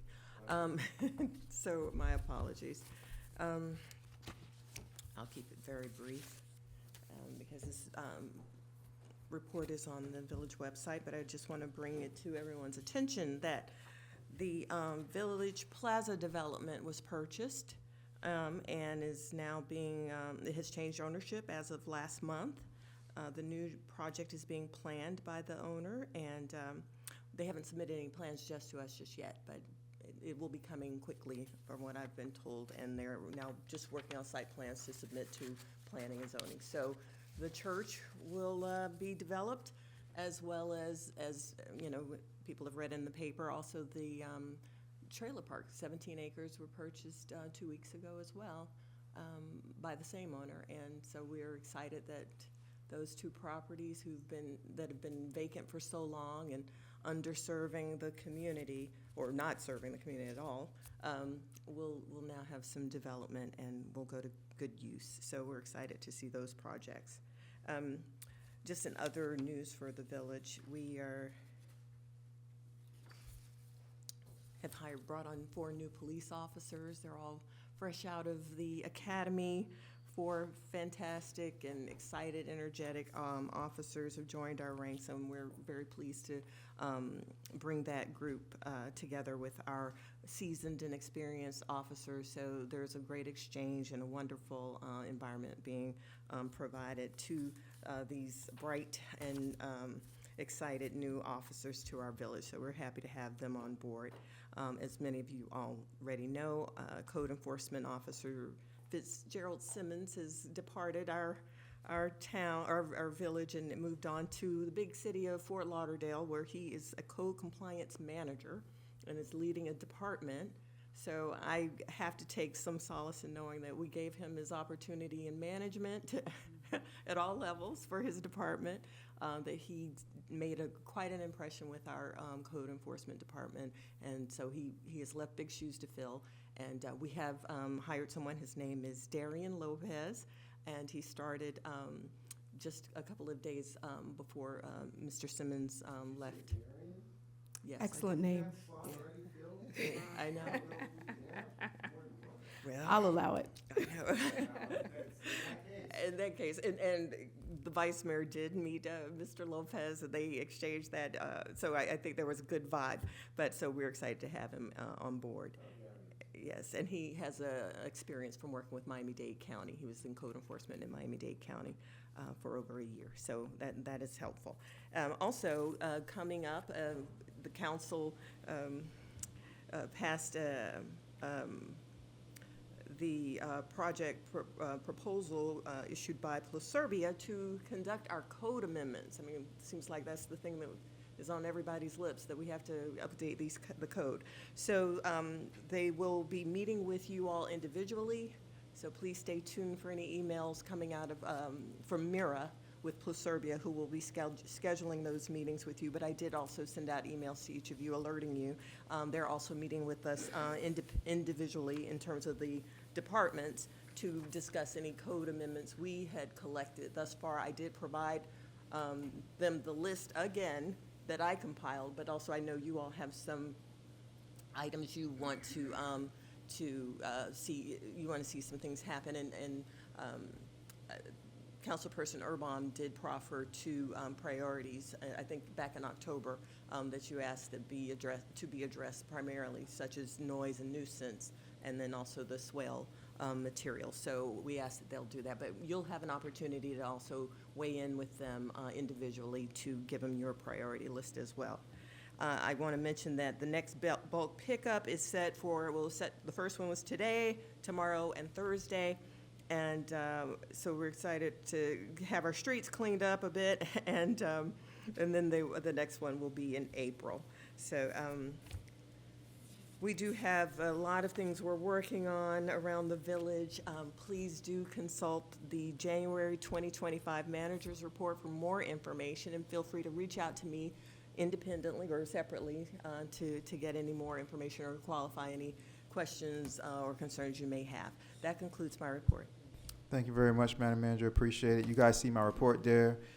Pretty much everybody has my information. If anybody has any questions or anything about the report or anything that I do on a monthly basis, just contact me, and I'll let you know what's going on.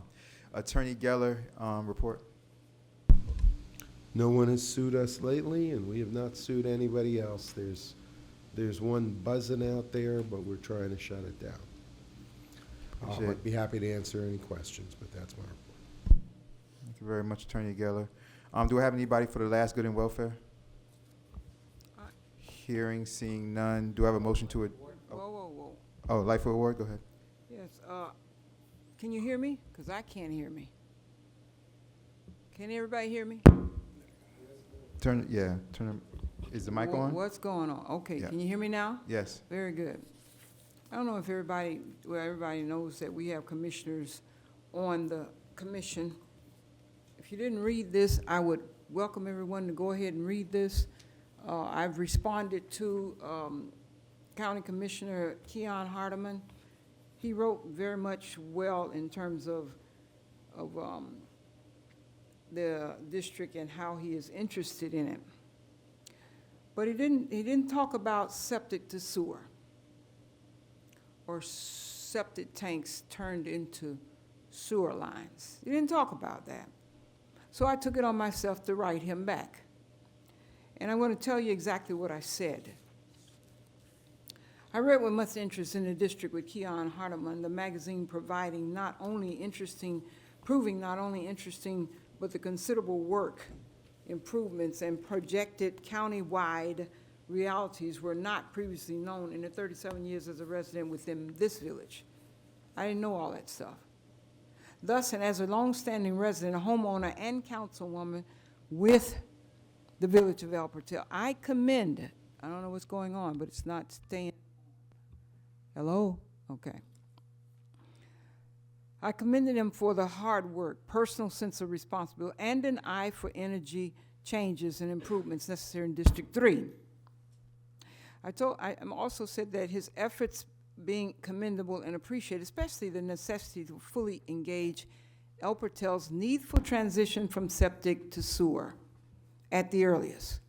As this beloved village of El Portal remains the smallest city of Miami-Dade County, there is no excuse for us to still have septic tanks instead of a sewer line. Therefore, and on behalf of this village's current and longstanding elected officials, residents, and our remarkable paid in full homeowners, look it up. Quite a few people in this village own their home now. Number one, I beseech you to bring life to this longstanding beloved village. The first thing, to assure a rapid transition directed toward removing all septic systems within our beloved village. Number two, emphasizing Miami-Dade County's plan to make the above noted. And number three, the village's need for transition from septic to sewer long before December the 6th, 2037, which will be the village's 100th anniversary, and a cornerstone appreciation for generations to come. I ended by saying the pleasure of your response, which I have not had yet. I only mailed this on January 23rd of this year. To the comments will be greatly appreciated, and know that you are always most welcome and appreciated as a guest speaker at the village's monthly meetings. If you got this, ditto for me. Just say, yeah, we want to get out of septics and get to sewer lines. And if the county is doing this in other cities, surely the village can be a part of this information. Thank you, Mayor. Thank you very much, Councilperson Lightfoot. I think that was well said. Just for clarification, Madam Manager, Hardeman did put out earlier, but I think that was wonderful what you did, and I think that it's needed what you did. So I really appreciate your leadership on that. County Commissioner Hardeman put out a whole book. In that book, he does mention El Portal septic to sewer, but that was a while ago. Yes. Yeah. Yes. Which one you see? No, Yeah, it was that's about the- about 4 months ago. Yeah. If you look in that book, you'll see a picture of me. Yeah, lots. Yeah, and it actually says the title is El Portal, bringing sewage to El Portal or something like that. Yeah. Okay. Oh, I thought you said first you said we were being looked over. Okay, we're good. All right, appreciate that. Any last comments or questions? One Good and last welfare? one. Yes. Yeah. So I just want to thank all the residents that came out tonight. I see many of them left, and I really wanted to share my thoughts and my appreciation, but most of them are gone. But Colin Brown's gone, but Scott, you're still here. Thank you for coming up and speaking with us tonight and letting us be informed on all this. Adam Old was here too, and I really wish he was still here too, because I'd have some great questions for him, because he was one of the ones that ran the charrette like 10 years ago. So all the neighbors that came out tonight, thank you so much. I'm just wanted to let everyone know that today, hearing about this issue that people were having with the new site launch, which got another 5-0 vote again today for the money, I went to visit the property today, and I saw nothing but trash, homeless people, and basically trash in the trees. There's millions of pieces of trash in the tree. It's the most ugly piece of land I've ever seen in Miami. And I'm very pleased that I'm sure this is going to be cleaned up as they actually develop this site. And no animals can survive there. The trash in here is killing turtles. Trash on the leaves and the trees are killing the birds. Right now, we are doing a disjustice to the wildlife that are there. So, and I also wanted to state that I had found a copy of the charrette, and it does show on that property, complete building. There's no green space actually in the picture, and they're actually putting green space in. So I'm very happy for that. So I just want everyone to know I appreciate them, all the neighbors here, and I hear your pleas, and I understand where you're coming from. But I also want to do what's best for El Portal, and I'm sure all the other council persons here do as well. Thank you. Thank you very much, Councilperson Winters. Anybody else from the council? Just one quick comment. Yep, absolutely. Councilperson Erba. This is a comment just to my fellow council members. It is my outright intention by March at the latest to have an ordinance in front of the council. I guess this is probably going to be news to the attorney as well, but I will be emailing you about this fairly immediately. Just a little background on me. I know I talk about being from Kansas fairly frequently, but I was born in 1979, white male in Topeka, Kansas. We have a brown sign out on the highway on the entrance into town that says, "Historic Site, Brown v. Board of Education." And I've never quite been sure as a Topekan, I'm from Topeka, why that is a matter of pride in any way, shape, or form. Topeka had an opportunity. The state of Kansas had an opportunity. It required the Supreme Court to do the right thing. So I intend to have an ordinance in front of this council presenting the concept of an all persons protected class in El Portal. I'm not entertained by what's happening on the national scope right now. I can prove to you and any white male in this country who wants to come at me that this is in fact a racist nation. All of the N-word jokes that I learned at age 9 to 13 came primarily from sons of police detectives, and those same police detectives never once referred to an African American, which by the way is a descendant of a stolen African. So someone like from South Africa, say, is not an African American. They are a South African American.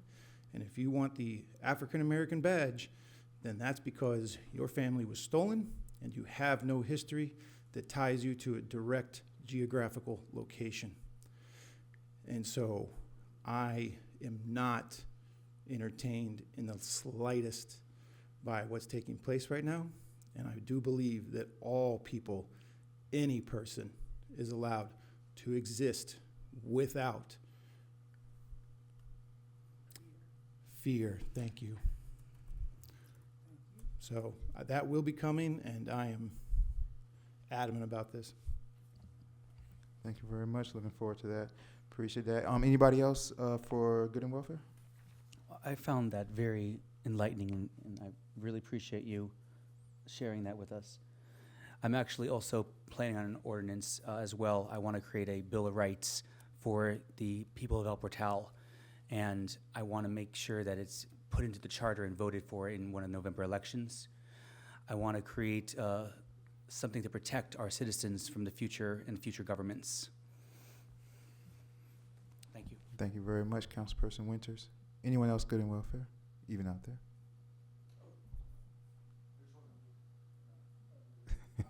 Come on up, brother. Come to that one. Come to that one. Yeah.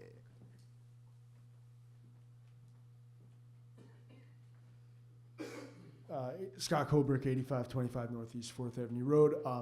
So Charles, Councilperson Charles Winters, thank you so much for that statement. I do want to just point out that all of that trash that is on that property is being done by one person who has been identified. It's been going on for 3 years. And it was also not only happening on that property, but also all of the properties on this street along the train tracks where residents had gone and cleaned up behind their own homes. Unfortunately, there's nobody on that property right now. But I just want to point out that it is actually happening by one individual, and there's been several attempts to stop it from happening, but it hasn't been done. And I agree that it is a huge concern with respect to wildlife, and something should be done about that. And I would be willing to organize a cleanup if or something like that if somebody if that was something that could happen. So thank you. Thank you for sharing that. Appreciate that. Thank you. Councilperson Winters, you want to say something real quick? I really appreciate you sending the knowledge our way. It's important to understand what's happening in the community. And I know I get a lot of complaints actually from people at the tot lot. They're scared that sometimes a homeless person will walk up there, so they're keeping vigilant eyes on their children. And it's interesting that one person could create all that damage, but maybe we need to figure something out to prevent it and clean it up and keep it cleaned for our environment. Thank you. Thank you very much, Councilperson Winters. Anyone for Good and Welfare out there, up here? Good and Welfare, Good and Welfare. Hearing none. Do I have a motion to adjourn? Moved by Councilperson Lightfoot Ward. Do I have a second? Second. Second by Vice Mayor Martin. All in favor say aye. Aye. All opposed say nay. Hearing none. The regular council meeting for Tuesday, January 28, 2025 is adjourned at 9:04 p.m. Thanks, everybody.